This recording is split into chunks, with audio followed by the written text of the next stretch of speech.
Hello दोस्तों, स्वागत है आप सभी का अपने चैनल अनस्टॉपेबल पे। हमें कभी रुकना नहीं है, कभी थकना नहीं है। तो दोस्तों, मैं बहुत दिनों के बाद आप लोगों के लिए खान सर के नोट्स का हिस्ट्री का वीडियो लेकर आया हूँ, जिसे हम लोग शुरू से और बेहतर ढंग से पिछली जो भी हमने वीडियो बनाई है उससे बेहतर ढंग से हम लोग इसे पढ़ेंगे और समझेंगे। आइए दोस्तों, प्राचीन इतिहास एंशिएंट हिस्ट्री से स्टार्ट करते हैं और अच्छी तरह से समझते हुए आगे बढ़ते हैं। देखिए दोस्तों, यहाँ पे है एनिशिएंट हिस्ट्री, प्राचीन इतिहास। अब देखिए दोस्तों, इतिहास को कितने भागों में बांटा गया उसके बारे में पूरी अच्छी तरह से यहाँ पे डिफाइन किया गया है। आप लोग इसे अच्छे से समझेंगे। आइए देखते हैं यहाँ पे। देखिए दोस्तों, यहाँ पे लिखा हुआ है प्रागैतिहासिक काल। पहला यहाँ पे देखिए प्रागैतिहासिक काल है। प्रागैतिहासिक काल यानी कि प्री हिस्टोरिक पीरियड। देखिए इसके बारे में हम लोग समझेंगे कि इसको कितने खंडों में बांटा गया है। प्री हिस्टोरिक पीरियड को बांटा गया है पूरा पाषाण काल यानी कि पहला इओलोथिक पीरियड, दूसरा है मध्य पाषाण काल यानी कि मीसोलिथिक पीरियड, तीसरा है नव पाषाण काल यानी कि नियोलिथिक पीरियड और चौथा है ताम्र पाषाण काल यानी कि चैल्कोलिथिक पीरियड। ठीक है दोस्तों, देखिए जैसे इतिहास हो गया, इतिहास को 3 भागों में बाँटा गया। पहला हो गया प्रागैतिहासिक काल, दूसरा हो गया आद्य ऐतिहासिक काल, तीसरा हो गया ऐतिहासिक काल।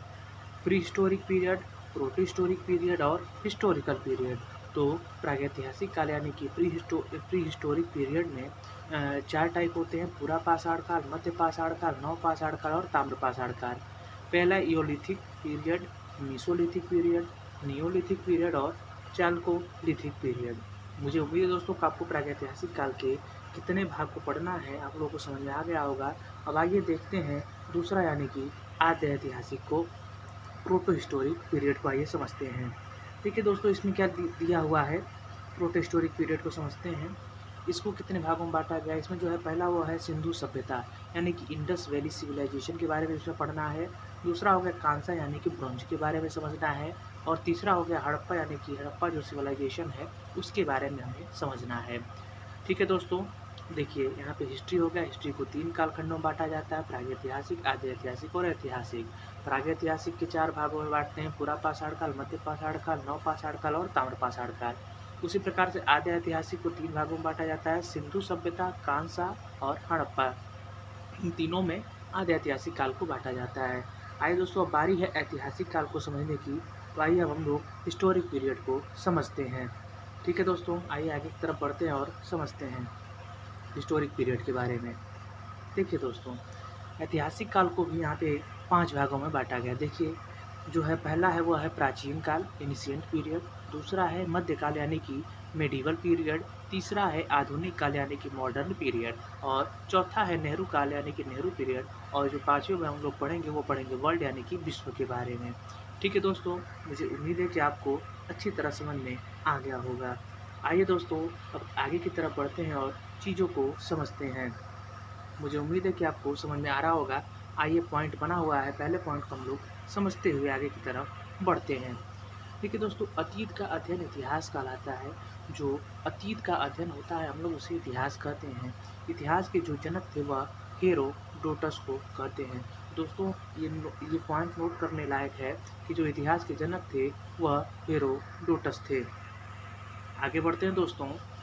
मानव जाति का पालना अफ्रीका महादेश को कहते हैं। दोस्तों, जो हमारी मानव जाति है उसका जो पालना होता है यानी कि जो आप लोग समझ पा रहे होंगे पालना, जो छोटे बच्चों को जिसमें रख के उन्हें बहलाने फुसलाने के लिए ताकि वो न रोएं, तो उसका उसमें पालने में बच्चों को सुलाया जाता है। उसी प्रकार से यहाँ भी बताया गया है कि जो मानव जाति है उसका जो पालना अफ्रीका महादेश को कहते हैं। आगे बढ़ते हैं दोस्तों। जबकि सभ्यता का पालना एशिया महादेश को कहते हैं। दोस्तों देखिए, जो मानव जाति है उसका पालना यानी कि पूरे संपूर्ण मानव जाति का पालना अफ्रीका महादेश को कहते हैं। आप लोग ये पॉइंट नोट करिएगा। जो संपूर्ण मानव जाति उसका पालना अफ्रीका देश को कहते हैं, जबकि सभ्यता का जो पालना यानी कि यहाँ पे ये कहने का मतलब है कि जो सभ्य मानव है उनका जो पालना है वह एशिया महादेश को कहते हैं, जिसमें हम लोग इस समय हैं, एशिया महादेश में। देखिए दोस्तों, आगे बढ़ते हैं और इतिहास को 3 खंडों में बाँटते हैं। इस चीज़ को हम लोग अच्छे से समझते हैं कि इसको कैसे बाँट के पढ़ा जाता है। देखिए दोस्तों, इतिहास को कैसे 3 खंडों में बाँटता है। पहला है प्रागैतिहासिक काल यानी कि प्री हिस्टोरिक पीरियड। देखिए यहाँ पे दोस्तों, प्री हिस्टोरिक पीरियड के बारे में हम लोग समझते हुए आगे बढ़ते हुए चलते हैं। इतिहास का वह समय जिसमें मानव लिखना पढ़ना नहीं जानता था, इसकी जानकारी केवल पुरातात्विक साक्ष्य से मिली है। इसके अंतर्गत पाषाण काल को रखते हैं। दोस्तों, इतिहास का वह समय था जिसमें मानव कुछ भी लिखना पढ़ना नहीं जानता था, और ये यह जो जानकारी मिली है वह केवल पुरातात्विक यानी कि पुराने साक्ष्यों से मिली है। इसके अंतर्गत जो यानी कि जो प्रागैतिहासिक काल है, इसके अंतर्गत पाषाण काल को रखते हैं। आइए दोस्तों, आगे बढ़ते हैं और स्टोन एज यानी कि पाषाण काल को हम लोग समझते हैं। देखिए दोस्तों, यहाँ पे पाषाण काल को हम लोग समझते हुए चलेंगे। मैं यहाँ पे आपको बता देता हूँ, ये जो पाषाण काल है उसके बारे में हम लोग अच्छे से आगे समझते हुए चलेंगे। वह समय जब मानव पत्थर के औजार एवं हथियार का उपयोग करता था, पाषाण काल कहलाता था। दोस्तों, जो पाषाण काल का समय था वह समय ऐसा था जिस समय जो मानव था वह पत्थर के औजार एवं हथियारों का यानी कि पत्थर के जो बने हुए औजार होते थे उनका प्रयोग करता था, उसे ही पाषाण काल कहा जाता था। भारत में सर्वप्रथम 1863 ईस्वी में रॉबर्ट ब्रूस हुक ने पाषाणकालीन सभ्यता की खोज की। देखिए दोस्तों, ये पॉइंट नोटेड है, आप लोग इसे देखिएगा। जो सन 1863 ईस्वी है, भारत में सर्वप्रथम सन 1863 ईस्वी में रॉबर्ट ब्रूस हुक ने पाषाणकालीन सभ्यता का खोज किया था। अगला देखिए पॉइंट, भारतीय पुरातत्व का पिता सर अलेक्जेंडर कनिंघम है। देखिए दोस्तों, ये भी पॉइंट आप नोट करिएगा। यहाँ पे आप लोग इसको समझ पा रहे होंगे कि जो भारतीय पुरातत्व के पिता है वह कौन है, इसको हम लोग देखेंगे। यहाँ पे देखिए, भारतीय पुरातत्व के पिता सर अलेक्जेंडर कनिंघम है।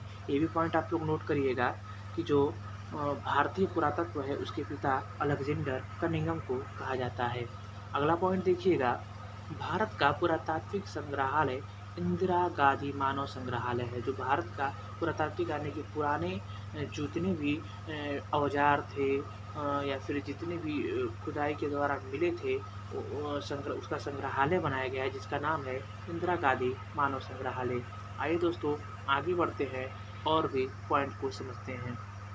देखिए दोस्तों, है जो संस्कृति मंत्रालय के अधीन है। जो इंदिरा गांधी संग्रहालय दोस्तों जो पुरातात्विक से संबंधित है, वह सांस्कृतिक मंत्रालय के अधीन है। आइए दोस्तों, आगे चलते हैं और भी बातों को हम लोग समझे हुए चलेंगे।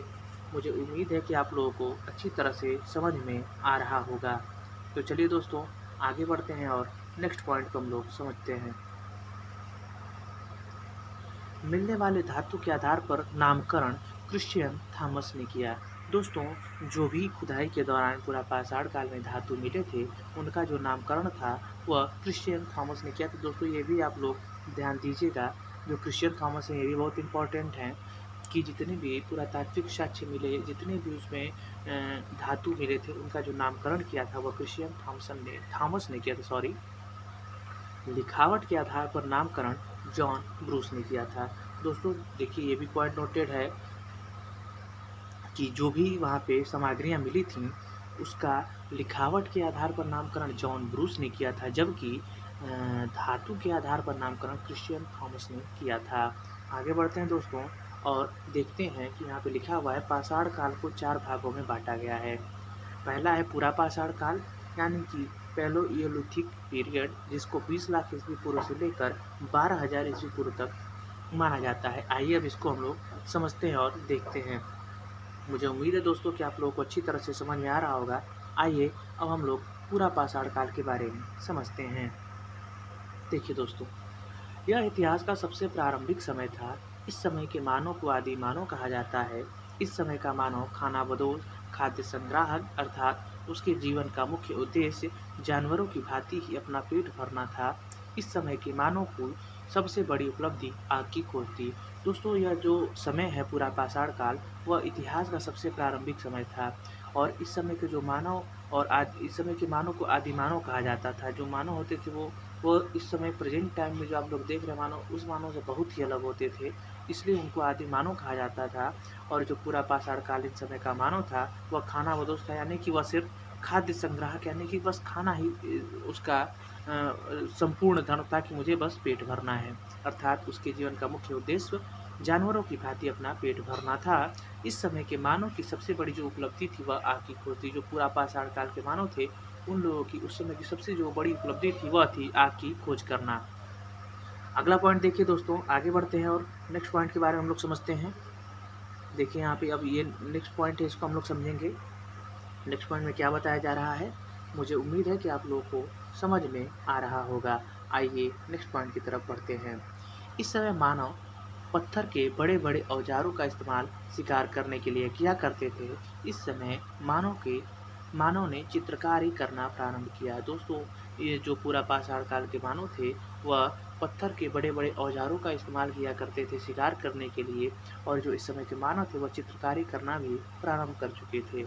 देखिए दोस्तों, अगला पॉइंट, भीमबेटका के गुफाओं में पूरा पाषाण काल के चित्र देखने को मिलते हैं, जो मध्य प्रदेश के अब्दुल्लागंज रायसेन में स्थित। देखिए दोस्तों, ये पॉइंट नोटेड है, आप लोग इसे ध्यान दीजिएगा कि जो भीमबेटका गुफाओं में जो पूरा पाषाण काल के चित्र देखने को मिले हैं, वह जो है स्थित हुआ मध्य प्रदेश के अब्दुल्लागंज के रायसेन में स्थित है।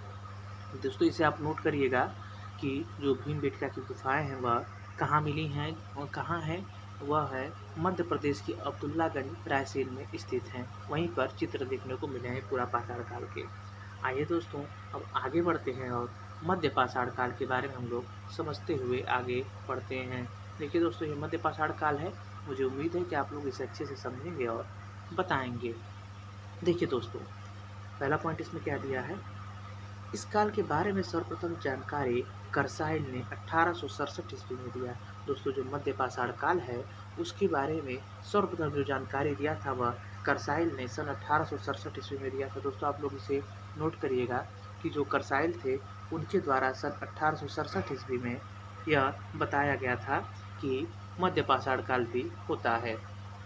आगे बढ़े दोस्तों, आगे देखते हैं अगला पॉइंट। यह पूरा पाषाण के बाद का काल था। इस समय मानव के हथियार छोटे आकार के थे, इसलिए इन्हें माइक्रोलीथ कहते हैं।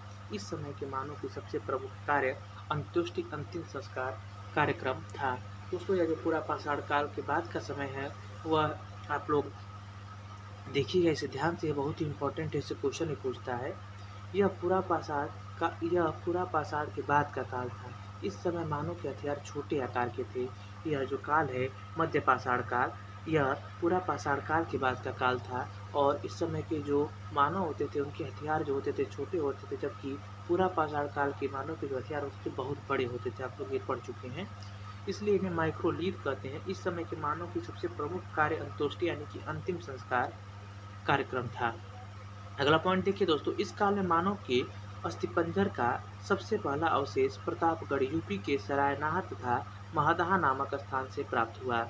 दोस्तों, यह जो काल है, इस काल में मानव के अस्थिपंजर की सबसे पहला अवशेष, अस्थिपंजर मतलब कि उसकी जो हड्डियां कंकाल होते थे, उसका जो पहला अवशेष मिला वो प्रतापगढ़ यूपी के सरायनाहा तथा महदहा नामक स्थान से प्राप्त हुआ है। दोस्तों, ये पॉइंट नोटेड है, आप लोग इसे नोट करिएगा। यहाँ पे देखिए, यहाँ पे लिखा हुआ है, इस काल में मानव के अस्थिपंजर का सबसे पहला अवशेष प्रतापगढ़ के सरायनाहा महदहा नामक स्थान से प्राप्त हुआ था। आप लोग इसे ध्यान दीजिएगा, ये बहुत ही इम्पोर्टेंट है। देखिए, मैं इसको अंडरलाइन कर देता हूँ, आप लोग इसे ध्यान दीजिएगा। आगे बढ़ते हैं दोस्तों, अब बारी है नवपाषाण या फिर उत्तर पाषाण को समझने की। आइए इसको समझते हैं। नवपाषाण या उत्तर पाषाण यानी कि नियोलिथिक पीरियड, यह चला था 10,000 ईस्वी पूर्व से लेकर 3,000 ईस्वी पूर्व तक। इस काल के बारे में सर्वप्रथम जानकारी सर जॉन लुबॉक ने 1865 ईस्वी में प्रस्तुत किया। दोस्तों, ये पॉइंट आप लोग नोट करिएगा कि जो नवपाषाण काल है, इसकी जानकारी जॉन लुबॉक ने सन 1865 ईस्वी में प्रस्तुत किया था। आगे बढ़ते दोस्तों, इस काल में मानव ने अस्थायी आवास बना लिया था, साथ ही कृषि तथा पशुपालन भी प्रारंभ कर दिया था। मानव ने इस काल में पहिया तथा मनका घड़ा की खोज की। दोस्तों, जो नव या उत्तर पाषाण काल है, उसमें जो मानव होता था वो ज़्यादा डेवलप कर गया था, इन दोनों पिछले मध्य पाषाण काल से और पूरा पाषाण काल से बहुत ज़्यादा ही डेवलप कर गया था। इस समय के जो मानव थे वह कृषि तथा पशुपालन भी प्रारंभ कर चुके थे, तथा मानव ने इस काल में पहिया तथा मनका यानी कि घड़े की भी खोज कर चुके थे। दोस्तों, ये इम्पोर्टेंट है, पहिया और मनका यानी कि घड़ा। ये पूछ सकता है क्वेश्चन कि किस काल में पहिया और मनका यानी कि घड़ा का खोज हुआ था, तो ये क्वेश्चन पूछ सकता है। अब देखिए दोस्तों, अगला पॉइंट क्या है, कर्नाटक के मैसूर के पास संगनकल्लू नामक नवपाषाण कालीन पुरास्थल में राख के टीले प्राप्त हुए। दोस्तों ये भी इम्पोर्टेंट है, मैं इसे भी अंडरलाइन कर देता हूँ। राख के टीले, दोस्तों इसे देखिएगा, जो कर्नाटक के मैसूर के पास संगन कल्लू नामक जो नवपाषाणकालीन पुरास्थल है, वहाँ से राख के टीले प्राप्त हुए थे। इसी प्रकार आगे बढ़ते हुए देखते हैं पशुपालन के साक्ष्य भारत में आदमगढ़ एमपी तथा बागौर राजस्थान से प्राप्त हुआ। दोस्तों ये भी इम्पोर्टेंट है, आप इसे ध्यान दीजिएगा कि जो आपका, मैं इसे अंडर लाइन कर देता हूँ, आप लोग समझ पा रहे होंगे।